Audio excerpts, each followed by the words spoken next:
और जब खड़े हो गए तो महाराज दशरथ पूछते हैं अपना परिचय दो, कहाँ से आए हो, आपका नाम क्या है, किस राज्य से आए हो। तो दूत कहने लगे, क्या ध्यान दीजिएगा क्योंकि टाइम बहुत कम है भैया। दूत कहने लगे का कि हम तो पाती लेके आवतनी पार से। कहाँ से?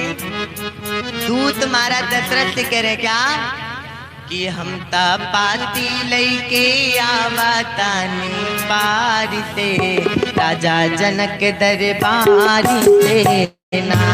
हम तो पाती लेके आवतनी दरबार से, राजा जनक दरबार से ना।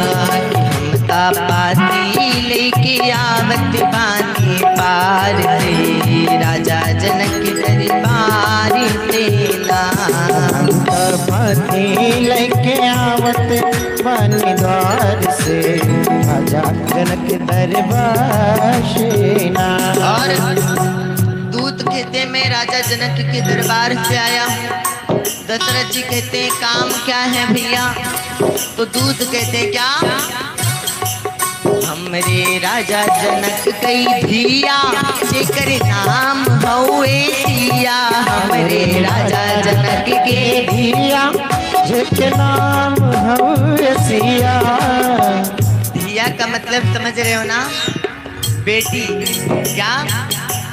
हमरे राजा जनक के धिया जेकर नाम हउए सिया।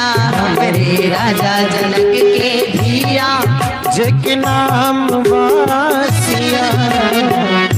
कि उनकर शादी हुई है, उनके शादी हुई है कौशल्या कुमार से, राजा जनक दरबार से ना। कि उनकर शादी हुई है कौशल्या कुमार से, राजा जनक दरबार। पूरे हाथ उठा करके ताली से बाहर।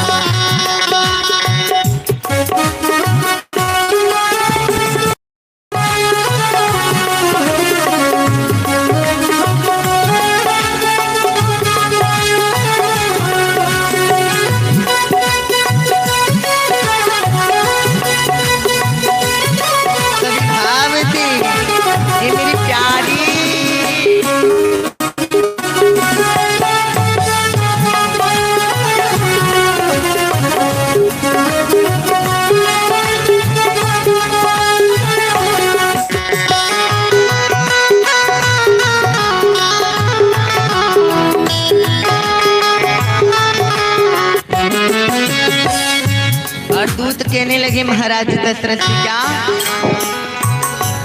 हमरे राजा के आदेश अब मिथिला के देश। हमरे राजा के आदेश अब मिथिला के देश। हमरे राजा के आदेश आवा मिथिला के देश। हमरे राजा के आदेश मिथिला के देश।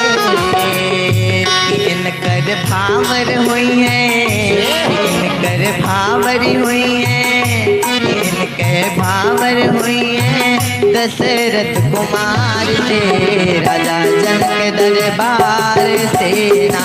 हम पाती लेके आवत बानी पार से, राजा जनक दरबार से ना। हम पाती लेके आवत बानी पार से, राजा जनक दरबार से ना।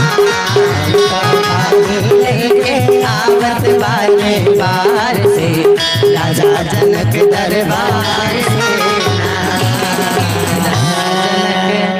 दरबार से दूत कहते क्या कि हमरे राजा के आदेश आवा मिथिला के देश। कि इनके शादी हुई है कौशल्या कुमारी से, राजा जनक दरबारी से ना। महाराज दशरथ बड़े गदगद हो गए। क्यों? क्योंकि इतने दिनों बाद उनके पुत्रों की खबर लेकर के कोई आया है। और महाराज दशरथ कहने लगे क्या, बड़ा सुंदर भाव देते हैं मानस में, क्या कि भैया कहाँ कुशल मोरी बारी, भैया कहाँ कुशल मोरी बारी, भैया कुशल रे भैया कहाँ कुशल मोरी बारी, भैया कहाँ कुशल मोरे बारे, तुमनी के निज नयन दुलारे, तुमनी के निज नयन दुलारे, यहाँ प्रतिकूल रामपुरी पावन, यहाँ प्रतिकूल रामपुरी आनंद कंद महामन भावन, आनंद कंद महामन भावन।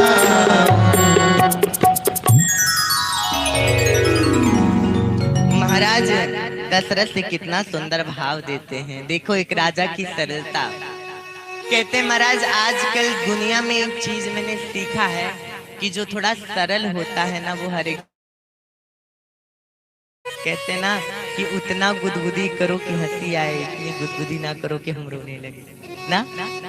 एक राजा की सरलता देखिएगा, भाव को समझिएगा, मेरे पंक्तियों पे भी गौर करिएगा। राजा दशरथ कहते हैं एक राजा होके क्या कि भैया कहाँ कुशल मोरी बारी। राजा दशरथ कहते हैं भैया कहो मेरे राम लक्ष्मण कैसे हैं। अरे आप सबके नैनों के चित्त को चुराने वाले हैं, क्योंकि अयोध्या में रामपुरी उन्हीं से बनी है। ये अयोध्या, अयोध्या का नाम रामपुरी भी है भैया। मेरे प्यारी, इस प्रकार जनक जी का संदेश पाकर के महाराज दशरथ ज्यादा विलंब नहीं करेंगे, क्योंकि आधे घंटे में हम क्या बताएं। हाँ, महाराज दशरथ संदेश पाते बारात की तैयारी करते हैं और बारात अयोध्या से प्रस्थान कराते हैं। कहाँ के लिए? मिथिला के लिए। लेकिन अब भाव को समझिएगा कि बारातियों का वर्णन मानस में नहीं दिया कि बाराती कितना थे, बस उन्होंने इतना लिखा है बाबा ने कि भरी भरी कांवर चले कहारा। 10,000 कहार गए थे। क्या? जो मिट्टी का बर्तन बनाते हैं, 10,000 कहार गए थे कलश लेकर के। अब सोचो जहां पर 10,000 कहार होंगे और 35,000 बैंड बाजा वाले होंगे, वो बारात कितनी पावन लगेगी हो। जब एक साथ जय जयकार होने लगी और बाजा बजने लगा, ध्वनि गूंजने लगी। अब जब अयोध्या से बारात का आगमन हुआ तो कई माताएं होती है ना, बारात लड़के की निकलती है तो देखती हैं चलो दुल्हा देखा है। तो कोई देख रहा था भैया, तो लोग बोले दूल्हा कहाँ है। मेन दूल्हा तो पहले ससुरारी में बैठा है। लोग दूल्हा देखने आए कि दूल्हा कहाँ है। बोले दूल्हा को छोड़ो, दशरथ आ रहे हैं। तो माताएं कहती हैं एक रथ नहीं, एक रथ को तो ठीक है, कह रहे हो 10 रथ। मुझे तो एक रथ, 2 रथ, 10 रथ कुछ नहीं दिख रहा है, केवल एक रथ दिख रहा है और तुम कह रही हो 10 रथ आ रहे हैं। बोले 10 रथ नहीं आ रहे कि 10 रथ चले आ रहे हैं। बोले तो, बोले कि दशरथ दूल्हा के पिताजी का नाम है। माताएं कहने लगी ये भी कोई नाम होता है, 1 रथ, 2 रथ, 3 रथ, 10 रथ। बोले अरे पूछो मत, इनके पूर्वज का नाम भागीरथ था। महाराज इस प्रकार बारात प्रस्थान करती है। कहाँ के लिए बारात प्रस्थान करती है? हाँ, मिथिला के लिए ना। अब कौन कौन राम जी के बाराती हैं जरा यही तो बता दो हमें। बाराती है ना सब। ज्यादा भजन की सेवा नहीं लेंगे, 2 पंक्ति गुनगुनाएंगे क्योंकि टाइम नहीं है ज्यादा।